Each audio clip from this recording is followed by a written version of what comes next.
Hindi mo aakalain na ganito lang kadali gumawa ng gummy candy, mga mi. Kaya naman, kesa bumuli pang anak mo sa tindahan ng gummy candy, ay nakumi, gumawa ka na lang. Dali lang talaga at ilang sangkap lamang ang kailangan. Kaya kung gusto mo rin at interesado ka, tara, samahan mo ko hanggang dulo. Sa recipe nito, magtutunaw muna tayo ng ating gelatin. Dito sa aking lagayan, naglagay na pa ako ng half cup na tubig and then 2 tablespoon na gelatin powder. Sa proseso na ito, kailangan po hahaluin natin para matunaw po ito, mga mi. Then after po natin mahalo na maayos, set aside muna natin yan at dito naman tayo sa ating kawali. Bali, naglagay na po pala ako dito ng 1 cup na white sugar and then half cup na tubig. Mix po natin at lulutin natin ito sa medium heat na apoy. Kailangan po na continuous yung paghahalo natin hanggang sa matunaw na nga po itong ating asukal. At hanggang sa kumulo na nga po ito, mga mi, makalipas lamang pong ilang minuto, ganito na po yung itsura niya. Para mas makasigurado, kumuha po tayo ng konti, then ilagay po natin dito sa tubig. Konti lang naman para matest lang po natin ito. Once na lumubog po pala ito sa tubig, then kapag kinuha natin, namuo na po siya, yung tipong ganito, mga mi, pwede na po yan. Kaya naman, eto po, ilalagay na natin dito sa ating nilutong asukal. Ito po pala, kailangan na konti-konti lamang po muna yung ilalagay natin. Then, habang naglalagay po tayo, patuloy din po natin itong hahaluin. Saglit na saglit lang naman, maglalagay na po ulit ako. Basta importante po na continuous po yung paghahalo natin, mga 4 na beses ko lang po itong paulit-ulit na ginawa, din hinalo ko po, mga 3 minuto ang nakalipas, eto po at pwede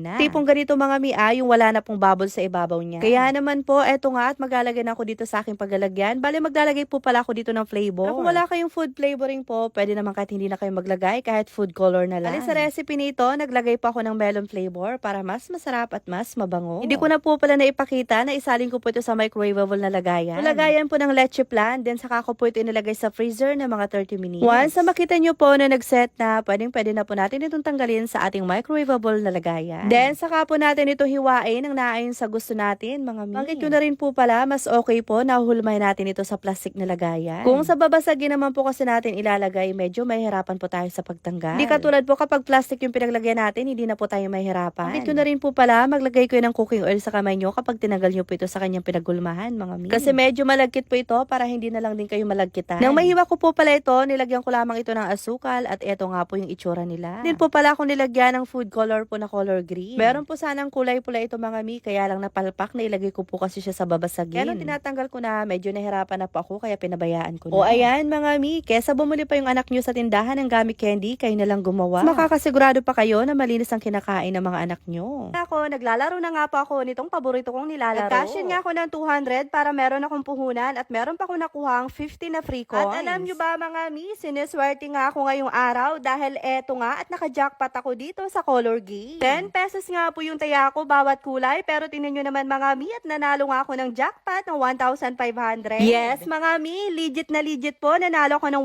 1,500. Triple po kasi yung pula na lumabas, mga mi, kaya ayan, naka-jackpot ako. Kapag siniswerte ka nga naman, mga mi, tingnan nyo naman dito sa Lucky Fruit, nanalo pa nga ako ng 1,700. Meron din pala sila ditong pabonus, mga mi, katulad na nga lang nitong nakuha ko. 142 na coins ang nakuha kong pabonus dito sa Lucky Fruit. Konting-konti lang naman talaga ako dito tumaya, mga mi, para kapag natalo, hindi masyado nakakapanghinaya. Pero kapag siswertehin ka nga, naku, napakadali lang dumami ng 30 pesos mo. Bukod nga pala sa color game at Lucky Fruit, marami din po palang games sa pagpipilian dito, mga mi. Kaya kung gusto mo rin at interesado ka, mag-download at mag-register na, nasa comment section po yung link. Bali, ang gagawin mo lamang po dito, ilalagay mo lamang ang cellphone number mo, gagawa ka ng password mo, yung verification code na nasa gilid. Then, ilagay nyo, mga mi, yung referral ID ko na nasa comment section, swerte po yan. Then, confirm mo lang yan, agad-agad, meron ka ng account, kaya ano pang inaantay nyo, mag-download at mag-register na, nasa comment section po yung link.